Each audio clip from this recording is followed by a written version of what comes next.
சம்பவம் நடந்து 1:30க்குங்க. அவங்கள அரெஸ்ட் பண்ண வந்தது வந்து 4 மணிக்கு மேலே.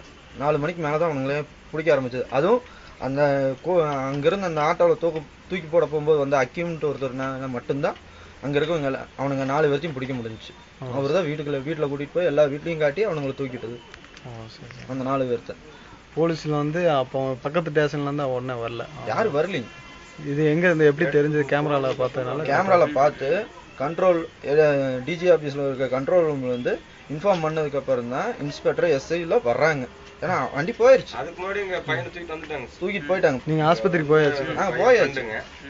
அதுக்கப்புறம் அந்த இடத்துல பாதுகாப்பு எல்லாமே ப்ரெஸ்ஸு எல்லாமே நின்று வேடிக்கை எடுத்துட்டு இருக்குது.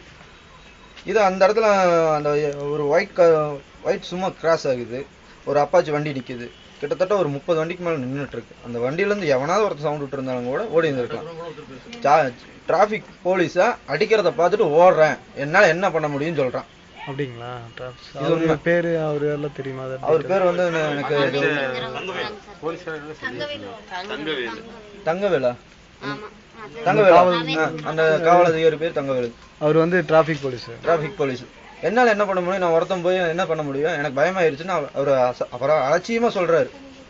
ஏன் அவர்கிட்ட வாக்கி டாக்கி இருந்திருந்தாலும் கூட சவுண்ட் விட்டு இருந்தாலும் கூட வந்திருக்க முடியுமே. எதுவுமே பண்ணல. அந்த இடத்துல முன்னால அவர் இருந்தாரு அப்படின்னு சொல்றது இந்த தகவலை இப்ப நம்ம இப்பதான் கேள்விப்படுறோம். நேத்து நீங்க பாத்துருந்தீங்க. இல்ல இதுக்கு சொல்றோம் அப்படின்னா இப்ப எல்லாமே சந்தோஷகுமார தூக்கி ஆட்டோல தூக்கிட்டு போகும்போது யாருங்க பண்ணியா அந்த ரமேஷ் அக்கீம் இவங்க எல்லாம் கேட்கும் போது அவங்க தெளிவா சொல்றாரு, நான் ஒருத்தன் வந்தேன், அந்த சைடு வண்டி நிறுத்தினா கல் இறங்கணும்னு 2 ஸ்டெப் எடுத்து கல் எடுத்தான். கல் எடுத்து 2 பேர் மறைச்சிட்டாங்க, 2 பேர்த்து வேலைக்கு விட்டு வந்து அடிச்சான். எல்லாத்தையும் நான் பார்த்துட்டு தான் இருந்தேன். எனக்கு பயமாயிருச்சு. அந்த இடத்துல நான் போய் எப்படி பாக்குறது?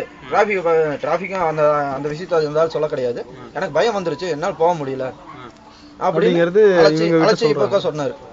இந்த இவர் ஹக்கீம் ரமேஷ் பார்க்க முடியுமா? கண்டிப்பா பார்க்கலாம். அவங்க வந்து உங்க நண்பர்களா? அவர் இவரோட நண்பர் தான். அவங்க வந்து சம்பவத்துல இருந்து அவர் ஆஸ்பத்திரி கூட்டு போனது அவங்க தானே? ஹக்கீம் வாங்க, நான் வேணா சிட்டி பேக்கரிக்கு முன்னாடி அங்கதான் நின்றுட்டு இருப்பாங்க. அவங்க ஆஸ்பத்திரி கொண்டு போய் விட்டுட்டு அதுக்கப்புறம் இந்த தகவல் சேகரிச்சிருக்காங்க. ஆமாங்க. சரி, ஓகே.